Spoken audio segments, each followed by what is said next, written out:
Good evening. How's everybody doing? It's great to be with you learning on a Wednesday night. Let's light up the darkness. Who is with us as we gather to do a page with a whole bunch of midrash on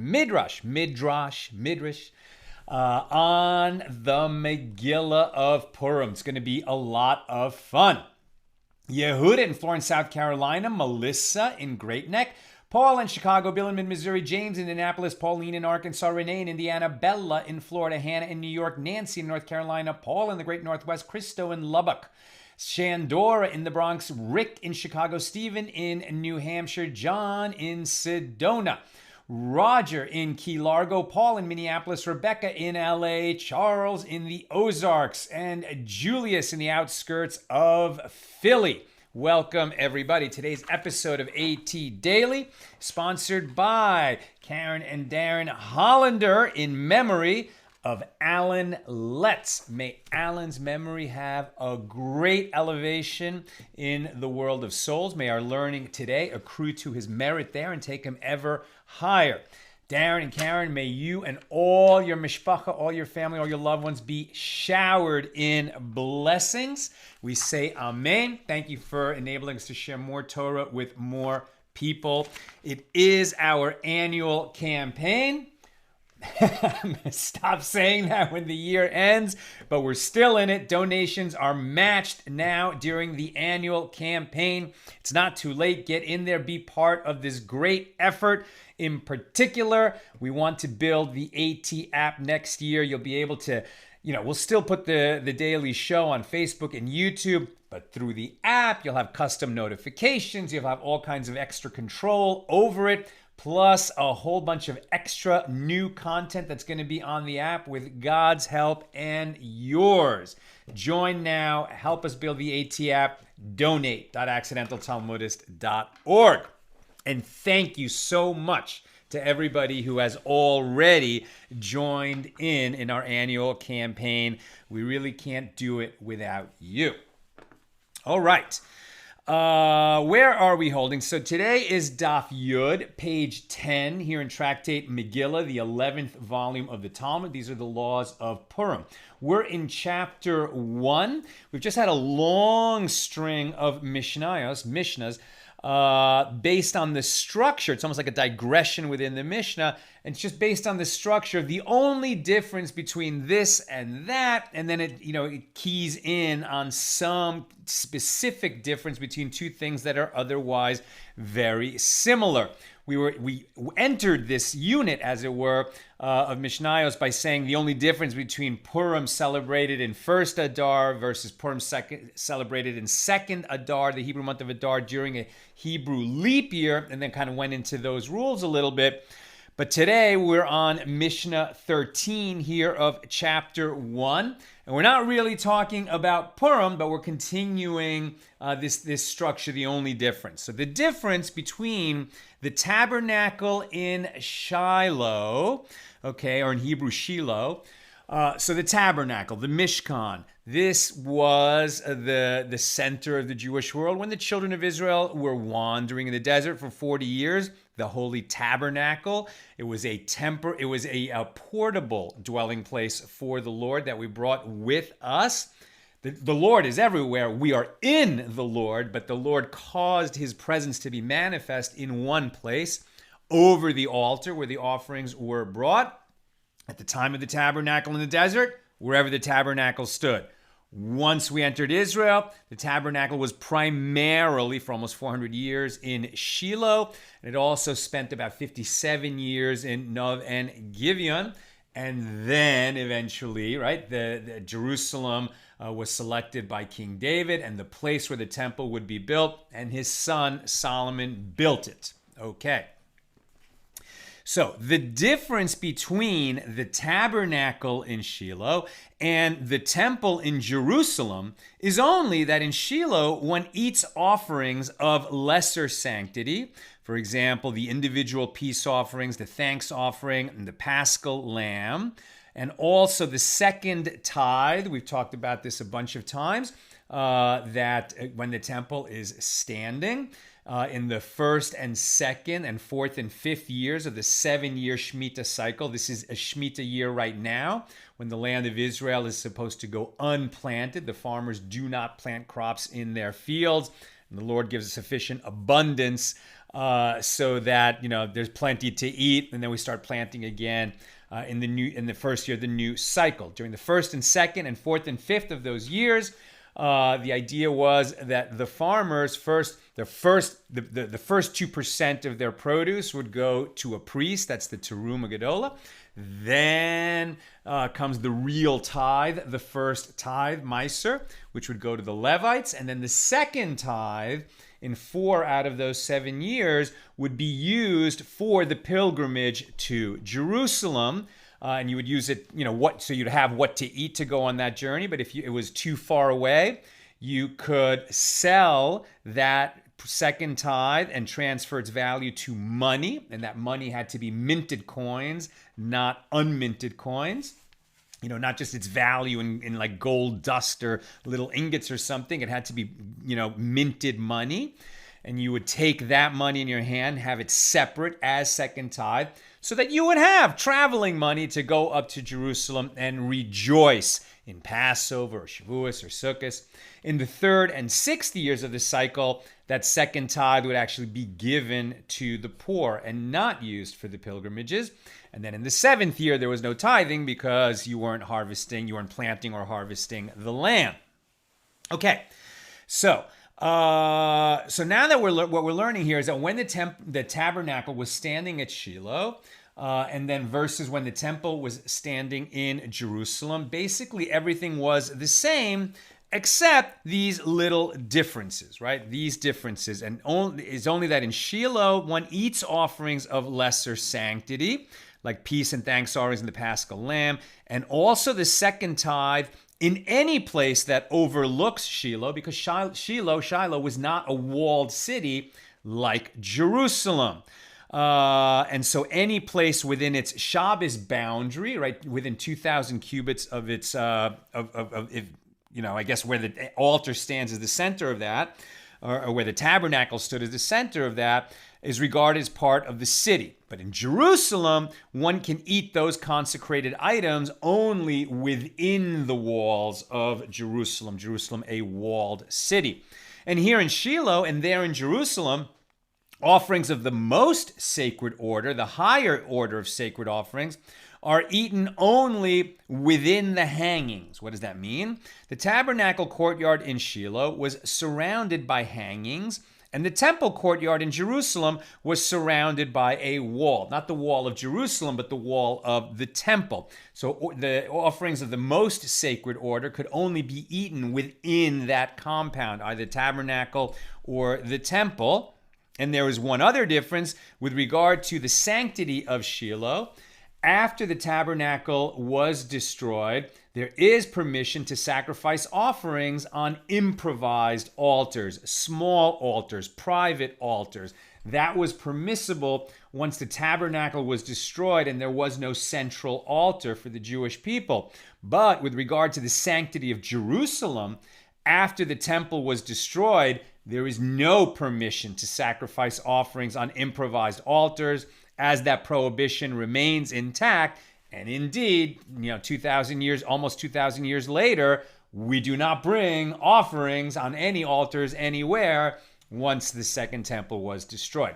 That's Mishnah number 13. That's going to be our last Mishnah for a while. Now the Gemara is going to be quite lengthy on this Mishnah. Yesterday we did 7 Mishnahs in one day. This Mishnah number 13, its Gemara is going to proceed for a bunch of days. The Gemara. Rabbi Yitzchak said, I heard that one sacrifices offerings in the temple of Onias in Egypt at the present time. Now, it's his present time. So Rabbi Yitzchak, this is between 1,500 and 2,000 years ago. Okay, but, after the destruction of the temple, well after the destruction of the temple. So what is he saying? There's some temple in Egypt where Jews can bring offerings? This sounds shocking. How can it be? And the Gemara cites the basis for the statement of Rabbi Yitzchak. He maintains that the temple of Onias is not a house of idol worship, but rather a temple devoted to the service of God, of Hashem, the one God. And he, Rabbi Yitzhak, maintains that the initial consecration sanctified Jerusalem for its time. So as long as the temple stood, it was a sacred place in Jerusalem, but it did not sanctify Jerusalem forever, according to Rabbi Yitzhak. Therefore, after the destruction of the temple, the sanctity of Jerusalem lapsed, and the sacrifice of offerings elsewhere was no longer prohibited. Right now, there is not a unique, only singular place where offerings could be brought. Once the temple was destroyed, that prohibition lapsed, and now you could build other altars to sacrifice to Hashem elsewhere, according to this opinion. But as we'll see, this opinion did not last. This opinion did not hold.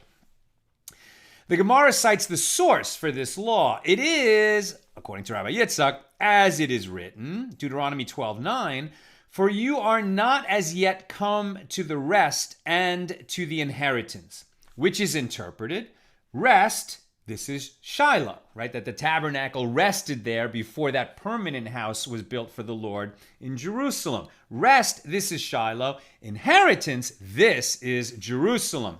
And the verse juxtaposes and likens inheritance to rest, meaning just as the place of rest, Shiloh, after its destruction, there is permission to sacrifice offerings on improvised altars. So too, in the place of inheritance, Jerusalem, after its destruction, there is permission to sacrifice offerings on improvised altars. The Gemara reports that the other sages said to Rabbi Yitzchak, did you say this halacha, this law, with regard to the temple of Onias or Onias? He said to them, no, I did not say that. Ho, ho, ho, what's going on here? And Rava said, reinforcing his assertion with an oath, by God, Rabbi Yitzchak did in fact say this, and I myself learned it from him. But he later retracted his ruling. And the Gemara asks, and what is the reason that he retracted his ruling? And the Gemara explains, it is due to the difficulty raised by Rav Mari. Now, I don't think Rabbi Yitzhak was lying when he said, I did not say this. I think what he was saying is, I do not hold by this ruling. Rabbi Yitzhak was not a liar.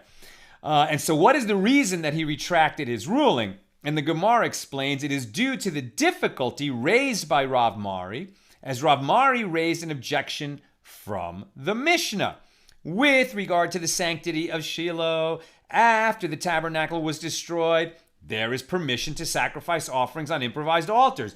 But with regard to the sanctity of Yerushalayim, of Jerusalem, after the temple was destroyed, there is no permission to sacrifice offerings on improvised altars. And furthermore, we learned in a Mishnah, Tractate Zevachim, page 112b, once they came to Jerusalem, improvised altars were prohibited, and they did not again have permission to do so. Jerusalem became the everlasting inheritance. It never was deconsecrated, and so we could not bring offerings on improvised altars in any other location. And the Gemara comments, this matter is subject to a dispute between Tanaim, the sages of the Mishnaic period, of the Mishnah. As it is taught in a Mishnah, Tractate Eduyot 8:6, Rabbi Eliezer said, I heard that when they were building the sanctuary in the second temple, they fashioned temporary hangings for the sanctuary and temporary hangings for the courtyard to serve as partitions until the construction of the stone walls was completed. Right? So you get the picture. The first temple was destroyed by the invaders of Nebuchadnezzar. It was completely destroyed. The Babylonian exile began. It lasted 70 years. Meanwhile, Babylonia was conquered by Persia. And then 70 years later, we received permission to rebuild the temple, and the second temple went up. Now, that was a lengthy project. So did they wait until the second temple was built to start bringing offerings there? Apparently not. They made a temporary structure, Not the tabernacle, but hangings, right? They had hangings, partitions, so that they could at least build in privacy, if not bring offerings. So let's see what it says. So they fashioned temporary hangings for the sanctuary and temporary hangings for the courtyard to serve as partitions until construction of the stone walls was completed. And the difference was only that in building the sanctuary, the workers built the walls outside the hangings, leaving the sanctuary, the privacy of the sanctuary intact. And the workers built the walls outside the hangings without entering. But with respect to the courtyard, the workers built the walls inside the hangings, so there was privacy from, people outside the temple compound. And Rabbi Yehoshua said, I heard that one sacrifices offerings on the altar, even if there is no temple. So now Rabbi Yehoshua is saying, even in the absence of a temple, you can still bring offerings, even though there is no temple. And one eats offerings of the most sacred order in the temple courtyard, even if there are no hangings. And one eats offerings of lesser sanctity and second tithe produce in Jerusalem, even if there is no wall surrounding the city, due to the fact that the initial consecration sanctified Jerusalem for its time and also sanctified Jerusalem forever. So according to this opinion of Rabbi Yehoshua, we could bring offerings now. We know where the temple complex is. It's sanctified forever. So even in the absence of an actual temple on the Temple Mount, we could be bringing offerings there. We don't. This is just the opinion of Rabbi Yehoshua. So even if the walls do not exist, the sanctity remains intact. Now, we may not bring offerings there, but the sanctity does remain intact. Now, the Gemara concludes from the fact that Rabbi Yehoshua based his opinion on the principle that the initial sanctification sanctified Jerusalem forever. So by inference, one can conclude that Rabbi Eliezer holds it did not sanctify Jerusalem forever. So apparently this issue is subject to a dispute between the Tanaim. And Ravina said to Rav Ashi, so these are Amoraim, right? Later sages of the Talmudic period. From where do you draw this inference? Perhaps everyone maintains that the initial consecration sanctified Jerusalem for its time and also sanctified Jerusalem forever. But one sage, Rabbi Eliezer, stated that tradition, which he heard from his teachers. And the other sage, Rabbi Yehoshua, stated a tradition which he heard from his teachers. And there is no dispute between them. And if you would say, well, then why then do I need hangings at all? According to Rabbi Eliezer, the original sanctity remained when Jerusalem was not surrounded by walls, and the presence or absence of hangings is irrelevant as well. So the Gemara answers, the hangings were established merely for seclusion, for privacy, as it would have been unbecoming for the activity in this most sacred venue to be visible to all. Rather, Gemara continues, this matter is subject to the dispute between these Tanaim, this other pair of sages from the Mishna, as it is taught in a Baraisa that Rabbi Yishmael, the son of Rabbi Yosei, said, why did the sages enumerate these 9 cities in Tractate Arachin as cities that were walled since the days of Joshua the son of Nun? Right. Now this is relevant to our discussion of Purim, because as we've learned, in a city that was around at the time of Joshua and was significant and prominent enough to have walls around it, in that city we celebrate Purim on the 15th of Adar, everywhere else on the 14th. But that's not the issue here. So says Rabbi Yishmael, the son of Rabbi Yosei, why did the sages enumerate these 9 cities in Tractate Arachin as walls, as cities that were walled since the days of Joshua? Weren't there actually many more? As when the exiles ascended to Eretz Yisrael from Babylonia, at the end of the Babylonian exile, and they came back to rebuild the second temple, when they ascended to the land of Israel, they discovered these cities and they consecrated them as walled cities. But the sanctity of the first walled cities enumerated in the book of Joshua was negated when settlement in the land was negated and the Jewish people were exiled. It's like it was a broken tradition. Once all the Jews were taken out of the land of Israel and were, exiled to Babylonia. So that continuous chain, as it were, of these walled cities going all the way back to Joshua was broken, and they had to reconsecrate the walled cities, and perhaps they only did that to 9 of the cities, not all of the original cities.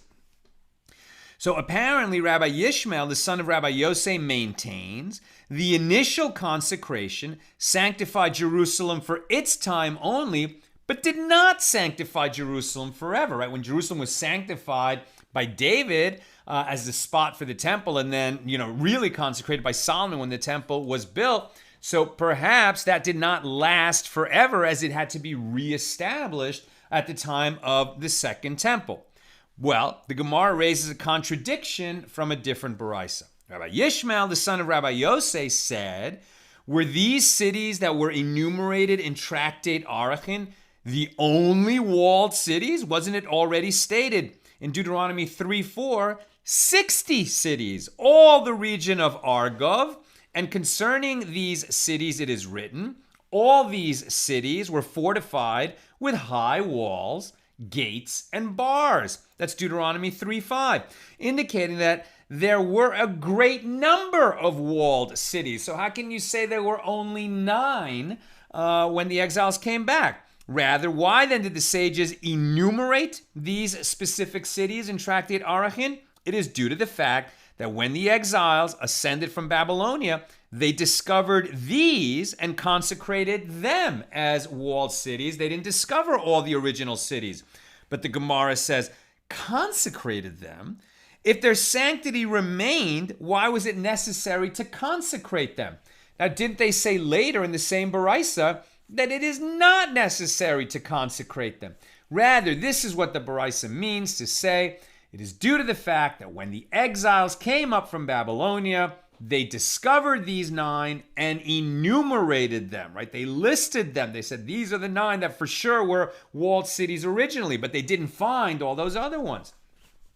And the baraisa continues, and not only these, but in any city with regard to which you receive a tradition from your ancestors that it was surrounded by a wall from the days of Joshua the son of Nun, all these mitzvahs, all these commandments are observed in it, due to the fact that the initial consecration sanctified Jerusalem for its time and sanctified Jerusalem forever. So this is difficult, as there is a contradiction between one statement of Rabbi Yishmael and another statement of Rabbi Yishmael. That's why we're listing this whole teachings from other places in the Talmud to say, well, wait a minute, Rabbi Yishmael is inconsistent. So the Gemara answers, this is a dispute between 2 later Tanaim, 2 later rabbis of the Mishnah, who hold according to the opinion of Rabbi Yishmael, the son of Yosei. Each transmitted Rabbi Yishmael's opinion in a different manner.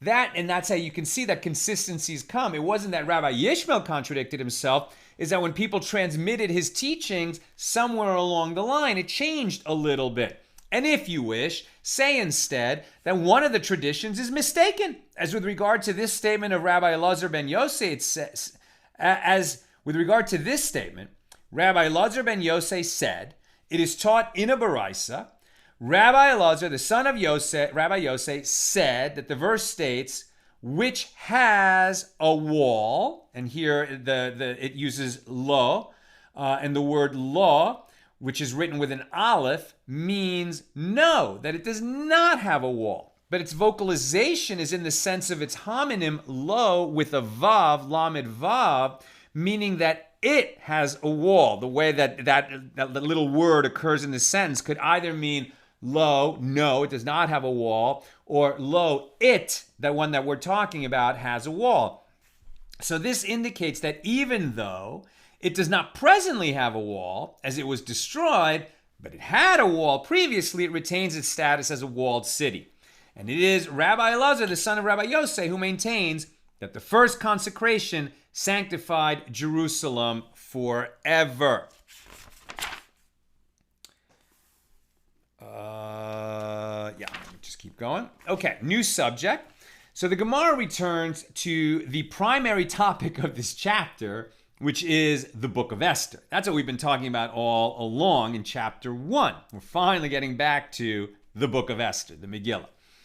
So the Gemara is going to cite various Agadic interpretations, Agadata, right? So meaning more in a kind of story mode, homiletic interpretation, as opposed to legal analysis. Okay, so the Gemara is going to cite various Agadic interpretations of the verses of the Megillah. So this is this long section we're entering now, where we're going to do midrash on the Megillah. It's going to be fun. Now, the opening verse of the Megillah states, "And it came to pass, Vayhi, in the days of Achashveros," Esther 1:1. We're not even going to go any further in the Megillah. We're going to start to look at these opening words of the Megillah and how our sages interpret that opening of the Megillah. So the very first word, Vayhi, "and it came to pass." So Rabbi Levi said, and we're going to come back to Rabbi Levi later, Rabbi Levi said, and some say that it was Rabbi Jonathan, who said, "This matter is a tradition that we received from the members of the Great Assembly. Anywhere that the word Vayhi is stated, it is an ominous term, indicating nothing other than impending grief. If it says Vayhi and it came to pass, as if the word were a contraction of the words Vi and He, meaning woe and mourning." And the Gemara cites several proofs corroborating this interpretation. If you read Vayhi in the Bible, something bad is going to happen. "And it came to pass, Vayhi, in the days of Achashveros." Well, this led to grief, as there was Haman. Ultimately, yeah, it got good. We survived. Haman was destroyed instead of us. But first, the whole Jewish world was in mortal peril because we were all going to be killed in one day. Now, the book of Ruth. "And it came to pass, Vayhi, in the days when the judges ruled." And this introduces a period when there was a famine. Genesis 6:1. "And it came to pass, Vayhi, when men began to multiply." And it is immediately followed by the verse, "And the Lord saw that the wickedness of man was great in the earth," leading to the Noah story. "And it came to pass, Vayhi," let me just put that on Do Not Disturb. "And it came to pass, Vayhi," Genesis 11:2, "as they journeyed from the east," is followed by, "Come, let us build a city," which led to the sin of the Tower of Babel. And the Gemara cites further examples. Genesis 14:1, "And it came to pass in the days of Amraphel," about whom it is stated, "These made war." Another verse states, "And it came to pass when Joshua was by Jericho," in the book of Joshua, "and it was there that he saw an angel with his sword drawn in his hand as a warning. It is written, and the Lord was, Vayhi, with Joshua, and immediately afterward, but the children of Israel committed a trespass." And it states, "And it came to pass," first book of Samuel 1:1, "and it came to pass that there was a certain man of Ramatayim." And it mentions shortly afterward Hannah's inability to conceive. Hannah, who would eventually mother Shmuel, the prophet Samuel. "For he loved Hannah, but the Lord had closed up her womb." So the immediate incident after Vayhi there is that this poor woman could not conceive. And similarly, the verse states, "And it came to pass when Samuel was old," 1 Samuel 8:1. And then it is written, "And his sons did not walk in his ways. He was an utterly righteous person. His sons were not." Also it states, "And it came to pass that David was successful in all his ways, and the Lord was with him." But only a few verses prior it is written, "And Saul viewed David with suspicion." In another instance, the verse states, "And it came to pass when the king dwelt in his house." Here King David mentioned his desire to build a temple for God, but it is written elsewhere that he was told, "Yet you shall not build a house." Right? David wanted to build a temple, and it was for his son Solomon to do. David did not merit to build a temple in his own life. And that was a woe for him. After citing these several verses where Vayhi portends grief, the Gemara mentions a number of verses that seem to indicate otherwise. "But isn't it written, Vayhi, and it came to pass on the 8th day, Leviticus 9:1, which was the day of the dedication of the Mishkan, of the Tabernacle in the wilderness. And it is taught in Baraisa with regard to that day. On that day, there was joy before the Holy One, blessed be He, similar to the joy that existed on the day on which the heavens and the earth were created. When the tabernacle went up in the wilderness, God was as joyful as when He first made the universe.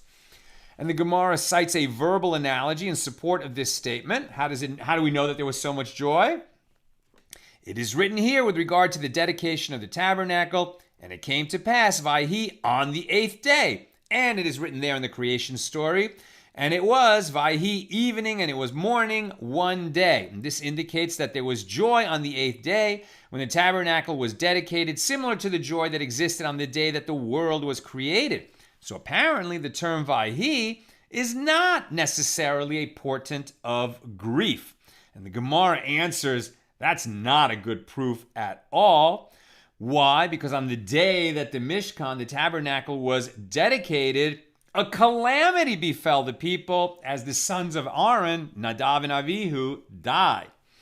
And the Gemara cites additional verses. It says, well, wait a minute. But still we can find other examples where Vayhi does not portend impending grief.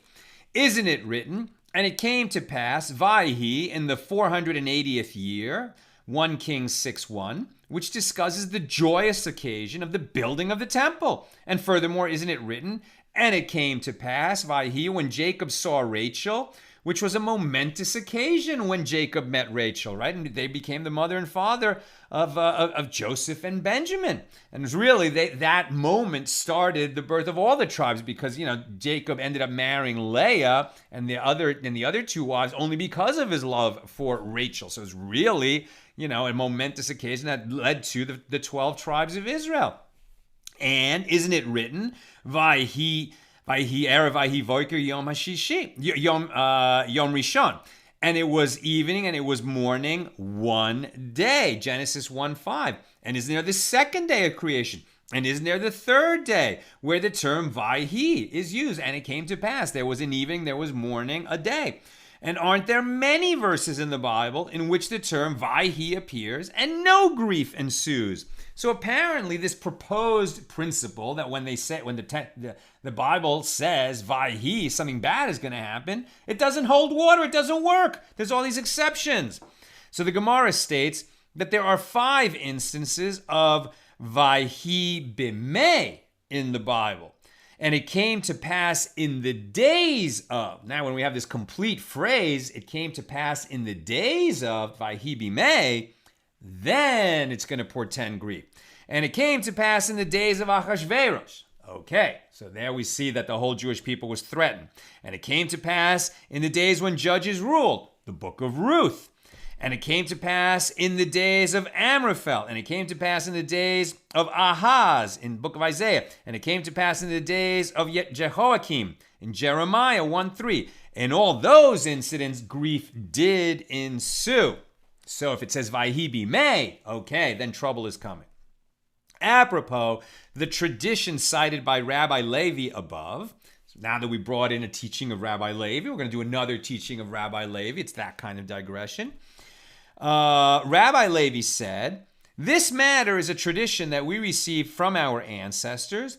Amos, the father of the prophet Isaiah, and Amaziah, the king of Judea, were brothers. Right? So the father of Isaiah was the brother of the king.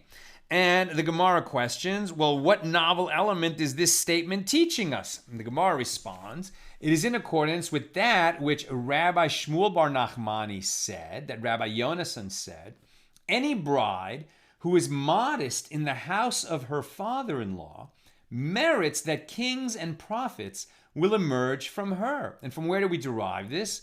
From Tamar. Tamar was Judah's daughter-in-law, right? Remember Judah, one of the 12 sons of Jacob. After the incident of selling Joseph into slavery, his esteem went down in the eyes of his brothers, and he separated himself from the family for a number of years. And during that time, He had a son who married Tamar, and then his son died. And so then the next oldest son married Tamar. But he didn't want to do his duty by her and father a child that would accrue to the name of his brother that died childless. And so the second brother, Onan, didn't want to do that, so he spilled his seed. That's where the term Onanism comes from. And that was evil in the sight of the Lord. And so Onan died. So then it would have fallen to her to marry the third brother in line. But now she's a woman who, two brothers have died on her. So they weren't in such a hurry to give the youngest brother to marry her. Ultimately, she went through a whole thing of, pretending to be a prostitute and seducing Judah, the father.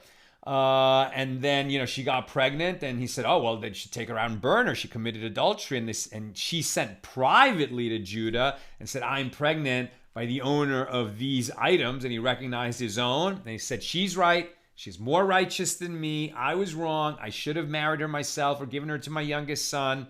I apologize. He took responsibility. That was the incident of Judah's growth that led him to become the real leader when the brothers go to Egypt to get food from Joseph. And Joseph sees that his brothers have really grown, that there's a real leader among them. And this is why Judah merited to have kings descended from him. Right? King David, King Solomon, all of them are descended from Judah through Tamar. And so that's what we're learning here is this idea that a woman who is modest in her father-in-law's house will merit to mother kings. And how does that work? So any bride who is modest in the house of her father-in-law merits that kings and prophets will emerge from her. From where do we derive this? From Tamar. As it is written, Genesis 38:15, when Judah saw her, he thought her to be a prostitute, for she had covered her face. Now, can it be that because Tamar covered her face, he thought her to be a prostitute? That doesn't make sense. Prostitutes are brazen women. They certainly don't cover their face, right? That's a sign of modesty. On the contrary, a harlot tends to uncover her face. Rather, because she covered her face when she was in the house of her father-in-law, he was not familiar with her face. Judah didn't recognize Tamar when she pretended to be a prostitute. He thought that she was an actual harlot, and he sought to have sexual relations with her. Ultimately, she merited that kings and prophets emerged from her. Kings emerged from her through David, who was a descendant of Tamar's son Peretz. However, there's no explicit mention that she was an ancestor of prophets. Where do we learn that prophets descended from her? This is derived from that which Rabbi Levi said. This matter is a tradition that we receive from our ancestors. Amos, the father of Isaiah, and Amaziah, the king of Judea, were brothers. And it is written, the vision of Isaiah, the son of Amos. Amos was a member of the Davidic dynasty, and his son, the prophet Isaiah, was also a descendant of Tamar. So because of her modesty, she merited to have kings and prophets descended from her. Okay, now I'm going to skip a few paragraphs, and I'm sort of toward the bottom of 10b. I'm going to do 4 short paragraphs, and then I'm coming to your comments and questions. Rabbi Yehoshua ben Levi introduced this passage with an introduction from here, right? So now we just did a whole, the whole thing that we just did was an interpretation of the first words of the Megillah, right, the book of Esther, and what the term Vayhi Bimei, what it came to pass in the days of, and that was Rabbi Levi's exposition. Okay, now we're going to do an exposition from Rabbi Yehoshua ben Levi on this passage. And it shall come, so he introduces by connecting to a verse from the Torah. And it shall come to pass, not Vayhi, but rather Vahaya. And it shall come to pass, not it came to pass in the past, but it shall come to pass in the future. It shall come to pass that as the Lord rejoiced over you as the Lord rejoiced over you to do you good and to multiply you, so the Lord will rejoice over you to cause you to perish and to destroy you. Whoa. Now, we can understand why the Lord would rejoice when he's able to do good for us. We merit that the Lord reward us and do good for us, and that would make the Lord happy. Why would the Lord rejoice when it becomes, his job, as it were, to punish us? That doesn't sound like something he'd rejoice in. Sometimes we have to punish our children. We don't rejoice when we're punishing our children. So what does this mean? So the concluding section of the verse states, "And it shall be to the Lord for a name." Says Rabbi Yehoshua, I'm sorry, where am I going?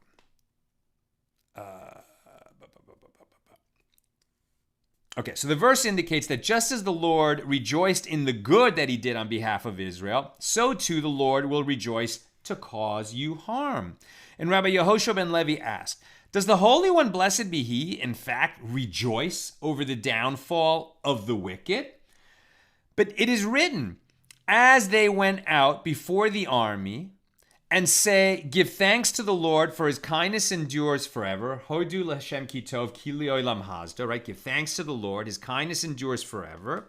Those words are written in various places. It certainly occurs in Psalms, but also at 2 Chronicles 20:21. And Rabbi Yochanan said, for what reason were the words, for he is good, not stated in this statement of thanksgiving? There it said, give thanks to the Lord, for his kindness endures forever. It doesn't say give thanks to the Lord, for he is good. Why was it omitted from this particular section? Because the Holy One, blessed be he, does not rejoice over the downfall of the wicked. Since this song was sung in the aftermath of a military victory, which involved the downfall of the wicked, the name of God was not mentioned for the good. And similarly, Rabbi Yochanan said, what is the meaning of that which is written? And the one came not near the other all night. Right? So that's when the exodus from Egypt and the children of Israel have reached the shore of the Reed Sea, and they seem to be trapped. And here comes Pharaoh's army with his chariots, and the people are panicking, we're all going to die. The Lord causes a pillar of fire and cloud to stand between the Israelite camp and the army of Pharaoh. And the one came not near the other all night long. Now, the ministering angels wanted to sing their song, as the angels would sing songs to each other, as it states, and they called out to each other and said, Kadosh, Kadosh, Kadosh, holy, holy, holy is the Lord of hosts. Right? We say that every day when we have a minyan, right? During the Kedusha. But the Holy One, blessed be he, said, the work of my hands, the Egyptians, are drowning at sea, and you wish to say songs.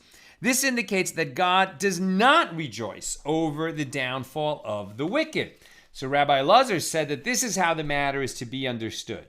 Indeed, God himself does not rejoice over the downfall of the wicked, but he causes others to rejoice. And the Gemara comments, one can learn from the language of the verse as well, as it is written, so the Lord will rejoice, ken yasis, Deuteronomy 28:63, and it is not written yasus, the grammatical form of the verb meaning he will rejoice. Rather, it is written yasis, and the grammatical form of this verb indicates that one causes another to rejoice. Consequently, these words are understood to mean that God will cause others to rejoice, and the Gemara concludes, indeed, learn from it that this is the case. In other words, when we are saved from being annihilated by our enemies because God wipes out our enemies, we rejoice because we're going to live another day.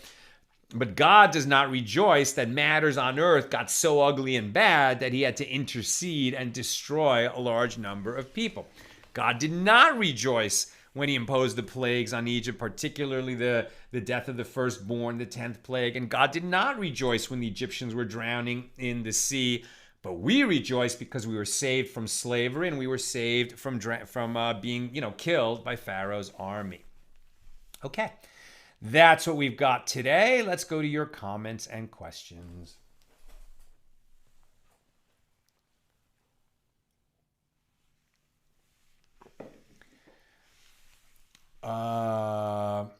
Regarding Judah in the Tamar episode, wasn't his merit also because he offered take me instead of Benjamin. Exactly, right? That's when Joseph really knew that Judah had matured, right? And he was a changed person. He wasn't one of those brothers that was willing to sell their brother into slavery.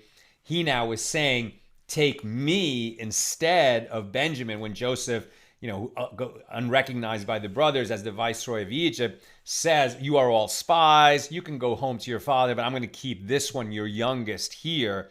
And Judah says, no, you can't do that. Take me instead. I'll be a slave for life. But I cannot allow our youngest brother to be lost here in Egypt. It would kill his father, our father. And that's when Joseph knew that the brothers had grown. And indeed, right, that merit established Judah for all time as the father of kings. All right, that's what we've got for today. It's been great learning with you. Tomorrow is Thursday, and we'll be at the regular time, 6 p.m. Pacific, God willing, for page 11 here in Tractate Megillah. Wait, Nina is typing. Another question is coming. All right, final question. She's got to transmit it to me via our trusty Google Doc. But she's watching inside the house, so she's watching along with you, and there's a 20-second delay between when I talk and when you see it. Okay, Bill Eldridge. I love that midrash about God weeping over the drowning of the Egyptians. My old parish in Berkeley included it in our Easter vigil, one of our holiest nights. Beautiful. Thank you for sharing that, Bill. I mean, you're a Christian and studying to be a clergyman, right? And I'm Jewish, and we have our Muslim friends around the world who also tune in. Very different religions, but we have so much in common and so many possibilities for learning from each other. And it's a real joy to be part of that learning community with you. All the best, my holy sisters and brothers, and I look forward to see you, God willing, tomorrow at 6 p.m. Pacific.